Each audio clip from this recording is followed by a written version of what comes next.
अस्मद्गुरुभ्यो नमः। अस्मत्परं गुरुभ्यो नमः। अस्मत्सर्वगुरुभ्यो नमः। श्रीराधाकृष्णाभ्यां नमः। लम्बोदरं परं सुन्दरमेकदन्तं पीताम्बरं त्रिनयनं परं पवित्रम् उदयादिवाकरनिभोज्ज्वलकान्तिकान्तं विघ्नेश्वरं सकलविघ्नहरं नमामि। शरीरं स्वरूपं ततो वा कलत्रं यशश्चारुचित्रं धनं मेरुतुल्यम् मनश्चैव न लग्नं श्रीपतेः ततः किं ततः किं ततः किं ततः किं नारायणं नमस्कृत्य नरं चैव नरोत्तमं देवीं सरस्वती व्यासं ततो जयमुदीरयेत्।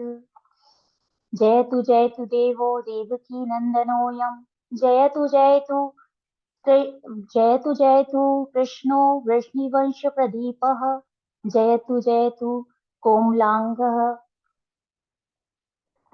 माफ करना, यहाँ गलती हो गई मेरे से। कृष्ण त्वदीय पद पंकज पंजारन्ते अदयेव मे विषिक्त मानस राजहंसः प्राण समये कफवात पित्ते कण्ठावरोधन विधो स्मरं कुतस्थिते वरापीडा नटवर वपुः कर्ण्यो कर्णिकारम् विभद्रवास कनककपीशं वैजयन्ती च मालाम् रन्धारं वेणुधर सुधया गोपपूरयन् गोपवृन्दे वृन्दारण्य स्वपद प्राविश्य गीतकीर्तिः करारविन्दे पदारविन्दं मुखारविन्दे विनिवेश्यन्तं वटये पत्रस्य पुटेश्यानं बालं मुकुन्दं स्मरामि नमामि मनसा स्मरामि। रामाय रामभद्राय रामचन्द्राय वेदसे रघुनाथाय नाथाय सीताय पतये नमः। मूकं करोति वाचालं पंगुं लंघ्यते गिरिं यत्कृपातमहं वन्दे परमानन्दमाधवम्। भक्ति भगवंत गुरु चतुरनाम बपुए इनके पद वंदन किए नासत विघ्न अनेक। अनंत कोटि ब्रह्मांडी नायक अचित्य कल्याण गुणगण निधान सर्वेश्वर सर्वाधिपति जन कल्याण वर्णालय अकारण करुणाकारक सकल जन शल्क हारक परात्पर परब्रह्म अनंत कोटि कंदर्प दर्प दलन पटियान निर्गुण निराकार सगुण साकार जगदेक बंधु करुणैक सिंधु श्री कृष्ण एवं श्री राधा रानी के युगल चरणार बिंदुओं में दासी का बारंबार प्रणाम एवं उपस्थित यहाँ सभी हरि भक्तों को दासी का बारंबार प्रणाम और पूज्य गुरुजी श्री श्री शिवम मिश्रा जी के चरणों में कोटि कोटि प्रणाम, जिन्होंने मुझे इस भागवत ज्ञान का प्रकाशित किया है मेरे मस्तिष्क में, जिसमें कि मुझे हिंदी और संस्कृत का तो बहुत अच्छा नॉलेज भी नहीं थी और उनके कृपा से उनके आशीर्वाद से मैं आगे बढ़ पा रही हूँ और बहुत कुछ सीखने को मिल रहा है। सिया राम में सब जग जानी करो प्रणाम जोड़ जुग पानी। पिछले वक्तव्य में हमने पढ़ा था कि किस तरीके से भक्ति देवी और उनके पुत्र ज्ञान वैराग्य श्रीमद् भागवतम को सुनकर तरुण अवस्था को प्राप्त हुए थे। तो अब प्रश्न आता है दूसरा कि इसको कब सुनना चाहिए, यानी श्रीमद् भागवत को कब सुनना चाहिए, श्रीमद् भागवतम जी को कब सुनना चाहिए, वह इसको जो है सुनने का कौन कौन अधिकारी है। तो जब ये प्रश्न किया गया कि इसको कब सुनना चाहिए, तो बताया गया, सदा सेव्या श्रीमद्भागवती कथा यस्या श्रवणे मात्रेण हरिश्चित्तम समाश्रये। अर्थात कहने का तात्पर्य है कि जब भी भगवान की कृपा हो, भागवत कथा हमेशा सेवन करना चाहिए। जिस तरीके से हमको हम मॉर्निंग में उठते हैं, सुबह प्रातः अपना नाश्ता लेते हैं, दोपहर में खाना खाते हैं, फिर रात को अपना खाना लेते हैं, फिर हम सुबह की तैयारी भी करते रहते हैं। तो जब हम अपने शरीर को स्वस्थ बनाने के लिए भोजन पर इतना ध्यान केंद्रित करते हैं, तो ये जो भागवतम है, श्रीमद् भागवतम साक्षात भगवान श्री कृष्ण का शब्दमय स्वरूप है। इसको ये जो है आत्मा का भोजन है, तो इसको सेवन करने से कभी परहेज नहीं करना चाहिए। और अगर आपके दिमाग में कभी ये आ भी जाए ना कि अभी तो हमने ये कथा सुनी थी और वही कथा हम दूसरे बार सुनने को मिल रही है, तो इस पर मानना चाहिए कि भगवान की आप पर अथाह कृपा है। आपकी हमारा जो लौकिक मन है, जो लौकिक बुद्धि है, वो हमको कब कहते, हम कब मानते हैं कि भगवान की कृपा है, कि जब जो है क्या होता है, जब हमको सांसारिक चीजें मिलने लग जाती हैं, कि मेरा अच्छा घर बन जाए, मेरा अच्छा जो है पढ़ाई में नंबर आ जाए, या मेरे को अच्छी नौकरी मिल जाए, दैट मीन्स कि हम कहते हैं हमारे पर भगवान की कृपा है। पर असली कृपा कब होती है भगवान की, कि जब आपको संत लोग मिलते हैं, जब आपको आत्मा रूपी जो आपको जीव आपके शरीर को मिला है, जो एक शरीर माध्यम है सिर्फ, वो आत्मा रूपी जीव को सत्संग प्राप्त होता है, भागवतम मिलती है। दैट मीन्स कि जब हमको समझना चाहिए कि हमारे अंदर जो है, हम पे भगवान की कृपा है, और जो आत्मा है वो स्वस्थ हो रही है। तो अभी हमने जैसे बताया कि हम अपने भोजन पे इतना ध्यान केंद्रित करते हैं, वैसे ही आत्मा का भोजन जो है श्रीमद् भागवतम है। तो हम जब भी मिलें तभी इसका सेवन करना चाहिए, और बल्कि खुश होना चाहिए। ज्यादा से ज्यादा ज्ञान और भक्ति में हम लोग संलग्न होते हैं। तो अब दूसरा प्रश्न आता है कि इसको सुनने का अधिकारी कौन कौन है। के विशुद्धयंती वंदतु मह्यम। अब ये बताइए, श्री सूत जी महाराज से ने जो है श्री सूत जी महाराज से शौनक आदि ऋषि जो है वो पूछते हैं श्री सूत जी महाराज से कि आप हमको ये बताइए कि हमको ये जो है कब कब इसका अधिकारी कौन कौन है, किस किस को ये पढ़ना चाहिए।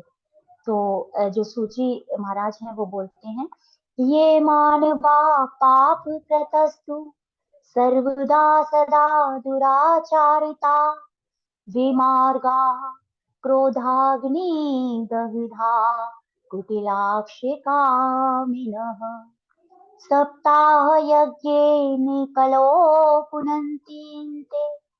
यानी जो मनुष्य सर्वदा पाप करते रहते हैं, दुराचारी हैं, यानी कहना चाहिए जितने भी हमारे अंदर बुरे कर्मों में हम लिप्त हैं, या हमारे अंदर कोई बुराई है, उसको ये सोचकर परहेज नहीं करना चाहिए कि हमारे अंदर ये बुराई है तो अब हम इसके सुनने के अधिकारी नहीं है।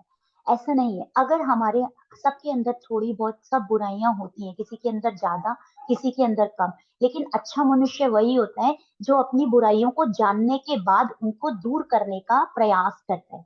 जैसे कि हमें पता लग जाए कि हमारे अंदर, हमारे शरीर में ये बीमारी है, तो हमको कितनी चिंता होती है कि हमें अपनी इस बीमारी से निजात पाने के लिए डॉक्टर से, वैद्य से इलाज लेना चाहिए, वरना हमारा जीवन समाप्त हो जाएगा। वैसे ही जब हमारे अंदर, हमें पता लगे कि हमारे अंदर ये अवगुण है, ये कमियां हैं, तो उन ये सोचकर हमें श्रीमद् भागवतम का सेवन करने से नहीं बचना चाहिए, बल्कि और वहां बैठना चाहिए और भगवान से प्रार्थना करना चाहिए कि प्रभु, अब तक हमसे जो गलतियां हुई वो हुई, लेकिन आगे का मार्ग अब आप हमें प्रशस्त करिए, आप हमें दिखाइए कि हमें कैसे चलना है। और आपकी बहुत बहुत कृपा है जो हमें संत लोगों से का संग मिल रहा है, सत्संग मिल रहा है, श्रीमद् भागवतम कथा सुनने को मिल रही है। तो इस तरीके से मन में भाव रखते हुए हमें श्रीमद् भागवतम पढ़ना चाहिए। कहने का तात्पर्य है कि हर किसी को अधिकार है श्रीमद् भागवतम सुनने का और पढ़ने का। यहाँ पर प्रभु जी ने शुरू में ही किसी को भी मेन जो है वो नहीं रखा था, कि अब जैसे कि कोई अपने इष्ट देव बना लेते हैं कि मेरे इष्ट देव महादेव जी है, मेरे इष्ट देव भगवान राम है, तो वो लोग थोड़ा सा शायद संशय में आ जाए कि हम इसके अधिकारी हैं या नहीं है। तो इसी वजह से प्रभु जी ने पहले ही इसमें किसी भी देवी देवता का नेम लेकर बात नहीं करी है। दैट मीन्स कि एवरीवन इज, मतलब सभी लोग इसके अधिकारी हैं। तो आगे अब ये बात कैसे पता लगी कि कितना भी बुरा मनुष्य हो उसके अंदर एक व्यसन हो और वो पढ़ने का अधिकारी है। तो इसका दूसरा महत्व में हम प्रवेश करते हैं। तो उसमें प्रवेश करने से एक कहानी के माध्यम से ये हमको बताया गया है, एक दृष्टांत देके। ये जो दृष्टांत सूत जी महाराज जब सुनाते हैं तो कहते हैं कि एक और दृष्टांत है, मैं आपको उसके माध्यम से बताता हूँ कि अधिकारी कौन कौन है।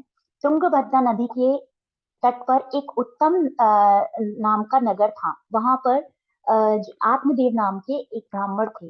वो बहुत ही ज्ञानी थे ब्राह्मण, और अपने जो ब्राह्मण का अपना धर्म होता है उसका पालन करते थे।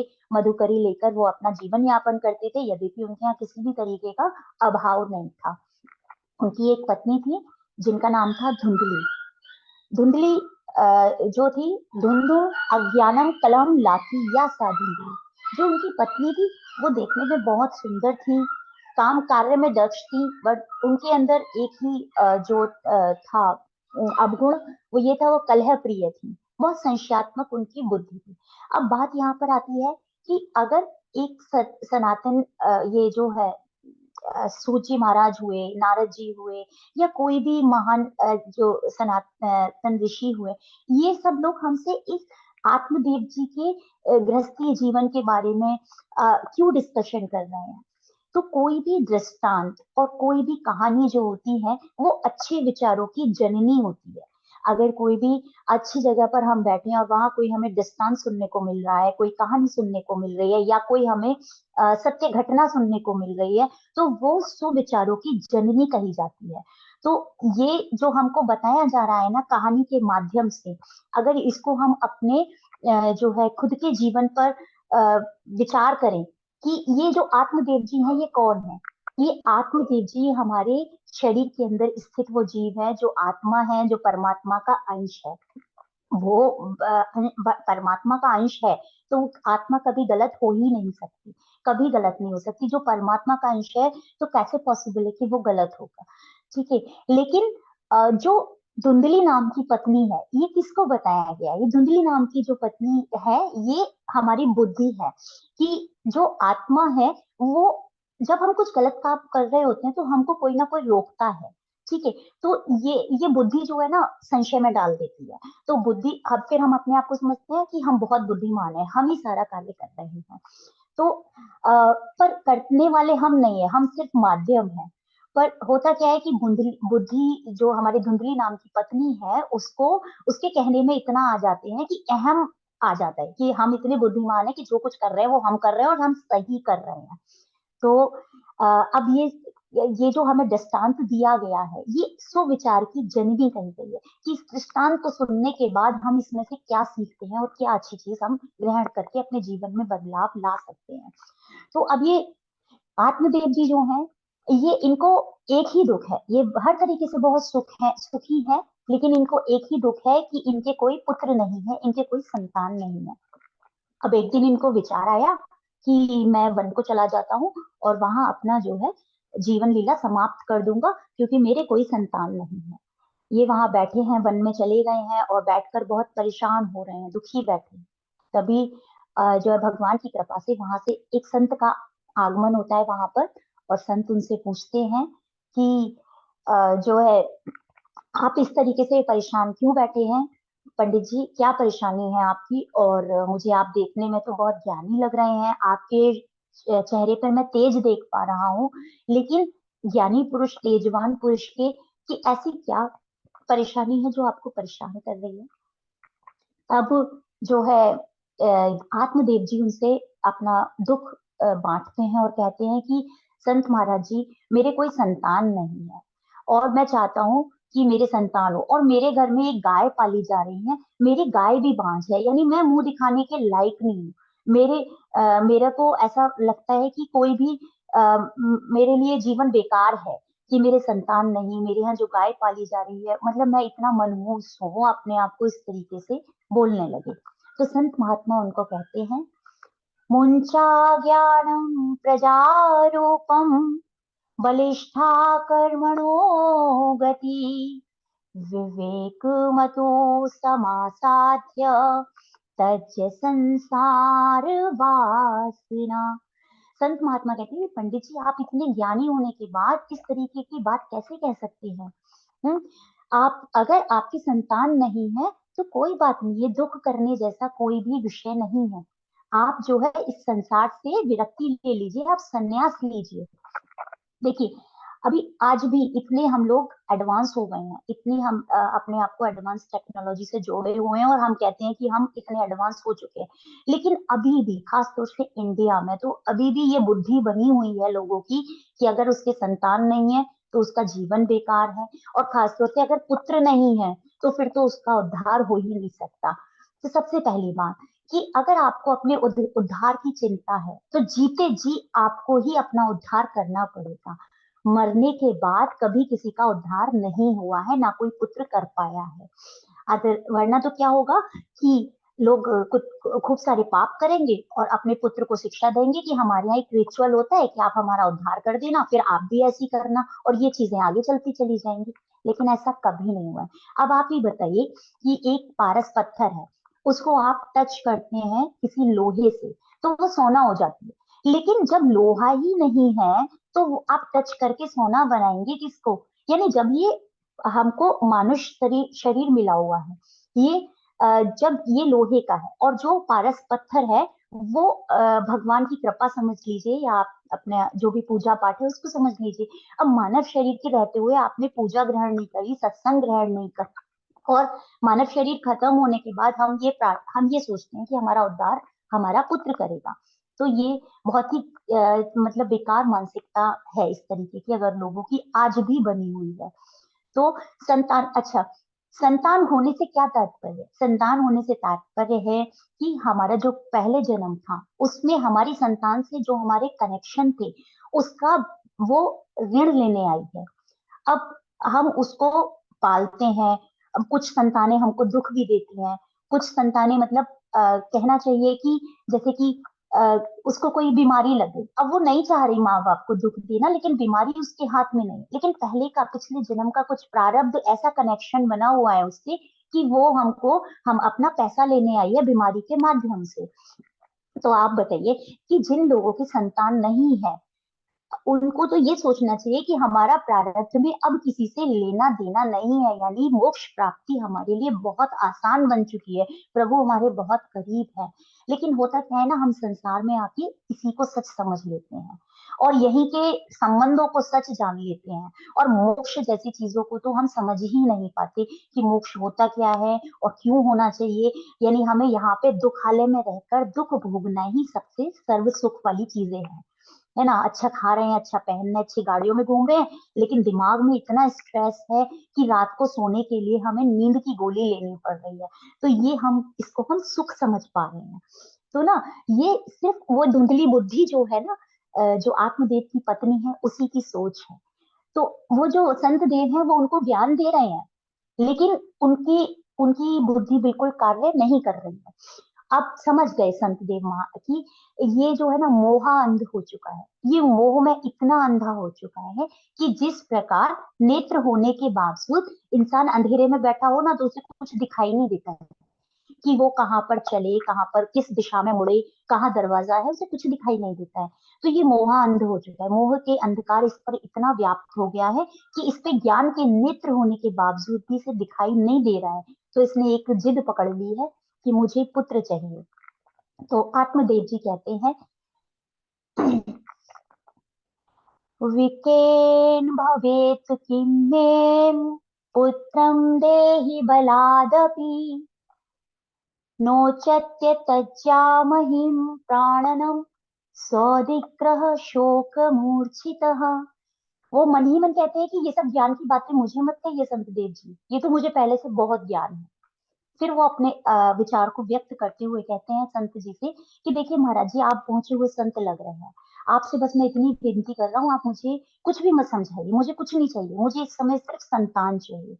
संत देव कहते हैं कि देखो, अगर प्रकृति हमें कुछ नहीं दे रही है, उसके विरुद्ध जाकर सिर्फ और सिर्फ क्या होगा कि हम जो है अपने लिए बेकार की चीजें ही इकट्ठा कर सकते हैं, अपने लिए सिर्फ रोना ही इकट्ठा कर सकते हैं, और हमें उसमें कुछ भी सुख व्याप्त नहीं होने वाला है।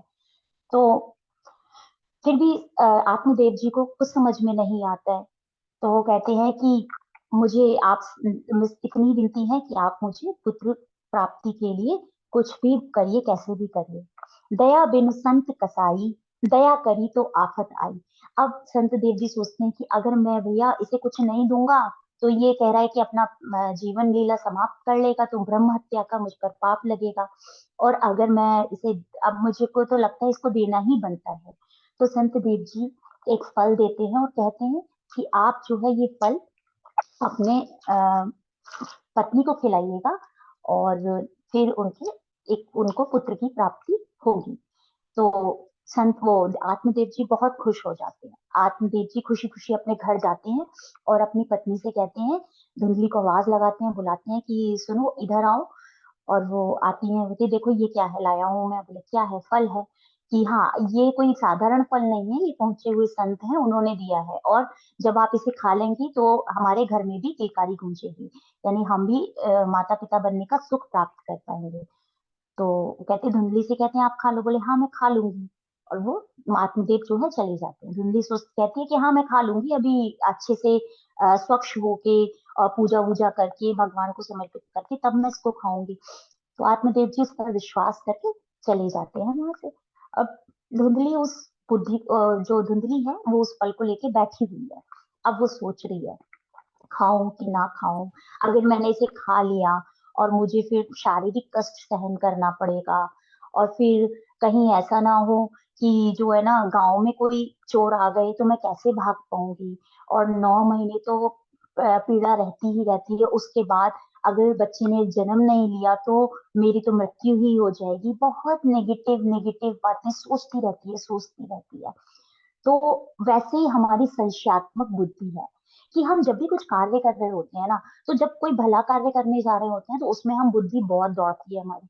और जब कोई हम बुरा कार्य करने जा रहे होते हैं तो हमारी आत्मा एक बार को हमको रोकती है, पर उसकी नहीं सुनते हैं। और फिर हम अपनी बुद्धि का डिसीजन ही सर्वोपरि रखते हैं, क्योंकि बुद्धि जो डिसीजन ले रही होती है वो सिर्फ सिर्फ और सिर्फ हमको संशयात्मक होने की वजह से सही डिसीजन नहीं दे पाती है।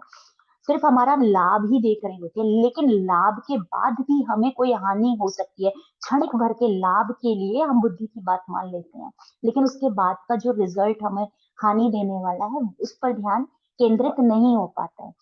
तो संत लोग ने एक बात कही है कि जब रस किन कृपा करी, तब मिले हरि के अंश, और जब हरि अंश कृपा करी, मिटे सब संश। संत लोग कहते हैं कि जब जो है भगवान कृपा करते हैं, तब जो है हरि के अंश मिलते हैं। हरि के अंश से तात्पर्य है संत लोग, ज्ञानी लोग। ये तभी प्राप्त होते हैं, गुरु ये तभी प्राप्त होते हैं जब प्रभु प्रभु की कृपा होती है।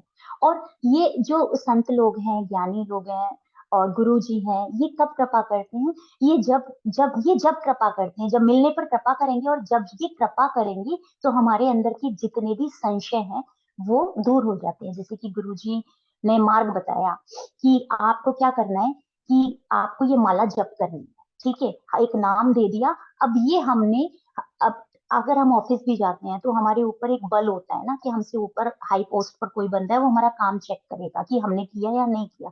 वैसे ही हमारी बुद्धि है कि उसको अब पता लग गया है कि हाँ, एक गुरुजी हमारे ऊपर ध्यान दे रहे हैं कि हम माला कर रहे हैं या नहीं कर रहे। हाँ, आत्मा जो है वो सच्ची है, वो गुरु को मैं भगवान देख रही है, तो वो भगवान से झूठ नहीं बोलने देगी।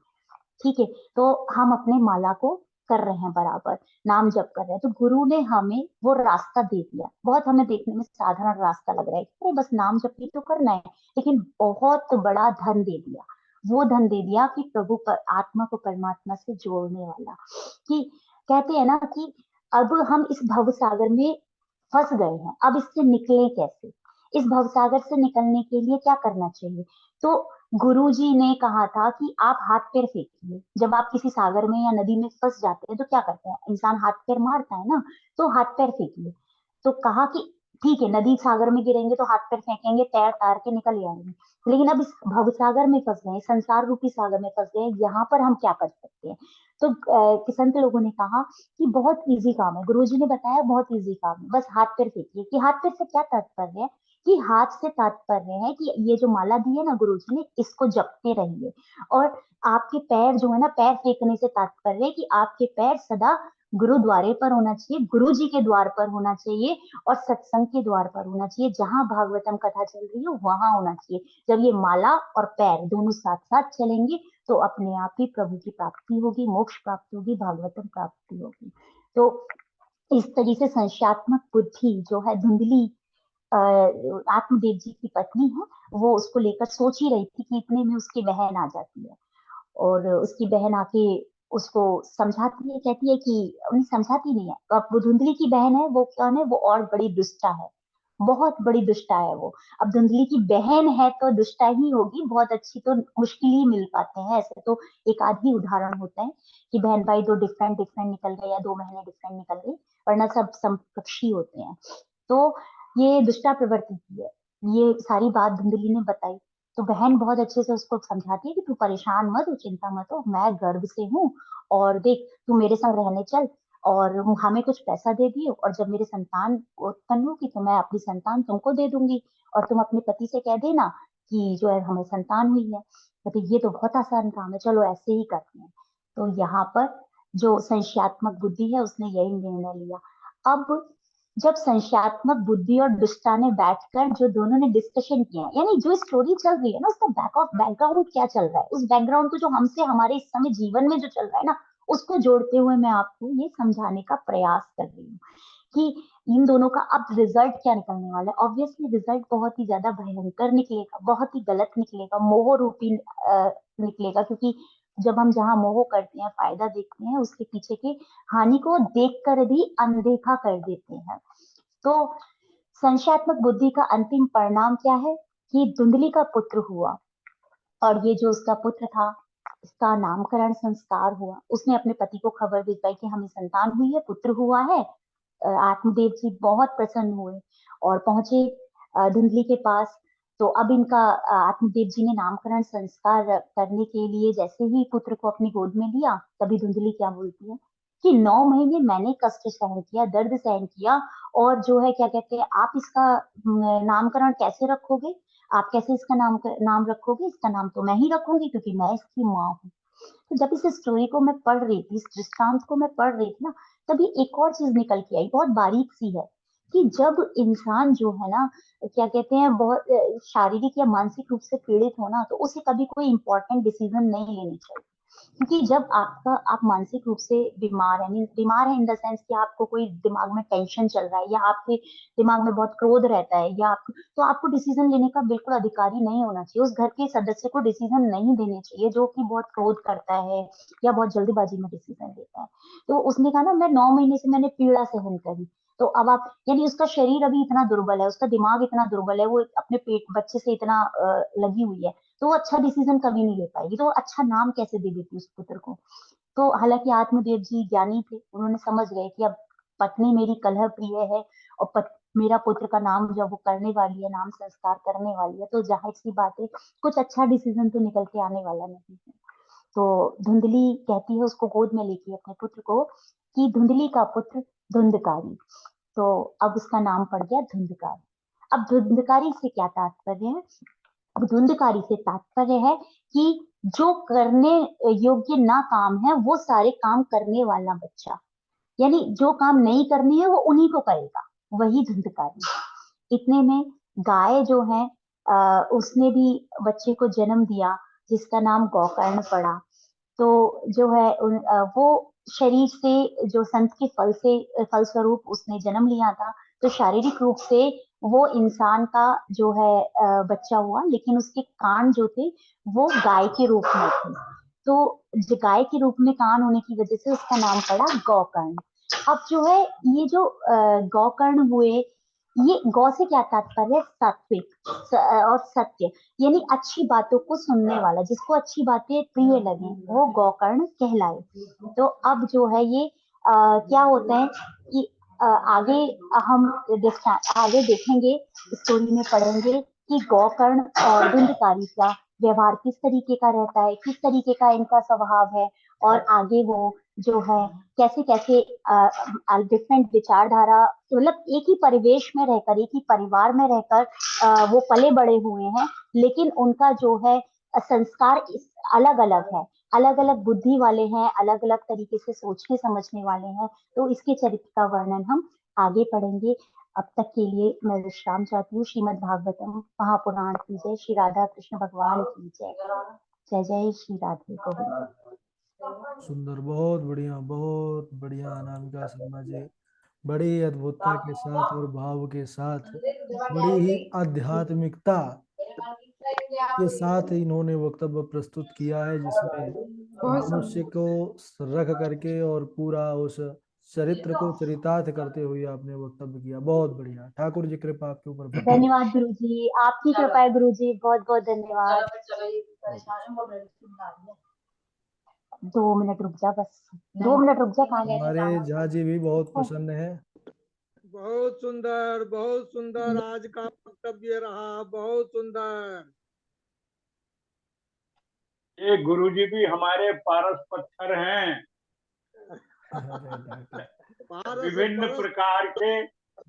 प्रकार के आयरन आते हैं गुरु जी के सानिध्य में, और सब जो है स्वर्ण बन जाते हैं और अपने अपनी तरह से चमकते हैं।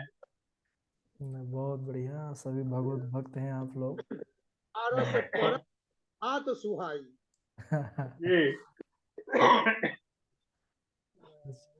बहुत अच्छा वक्तव्य था नामिका जी, काफी प्रैक्टिकल तरीके से आपने बताया। मतलब एक स्पिरिचुअल तरीके से, आध्यात्मिक तरीके से देखते हैं वो तो अच्छी बात है, लेकिन लाइफ में प्रैक्टिकली भी बहुत अच्छा बताया आपने। बिल्कुल बिल्कुल बिल्कुल, बहुत अच्छा। चलिए, सभी लोग बड़े प्रसन्न हैं। हमारी कात्यायनी जी हैं, मोहित जी हैं, ऋचा जी हैं, सुष्मिता त्रिपाठी जी हैं, सभी प्रसन्न हैं। अनामिका जी को बहुत बहुत सभी लोग साधुवाद दे रहे हैं, और ऐसे ही सुनाती रहें आप। बहुत अच्छा वक्तव्य रहा गुरुजी। उन्होंने ये प्रेजेंट टाइम का जो एग्जाम्पल देके और समझाया है वो बिल्कुल बिल्कुल। थैंक यू दीदी, थैंक यू। आपसे तो मुझे ऑलरेडी, मैं इतनी बड़ी फैन हूँ ना आपकी वॉइस की भगवान बस आपके जैसा गाना आ जाए मुझे। थैंक यू दीदी, सभी को बहुत बहुत धन्यवाद। जो दादाजी हैं, दादाजी का भी आशीर्वाद है, और गणेश जी अंकल तो इतनी हेल्प करते हैं ना हमें याद करवाने के लिए, बहुत ज्यादा तो जैसे उन्होंने मैसेज भी जब डालते हैं तो उसे कंठस्थ करने में काफी इजी हो जाता है हम लोगों को, और इसके लिए तो धन्यवाद नहीं देंगे, धन्यवाद तो बिल्कुल नहीं देंगे। देते हैं धन्यवाद नहीं चाचा जी, क्योंकि आपका कर्तव्य है कि आपके बच्चे हमेशा अच्छी तरह से आगे बढ़ें, तो हम लोगों का ये सौभाग्य है। धन्यवाद तो जगदम्बा को देते हैं कि और आपसे मिलाया, और गुरु जी को धन्यवाद है।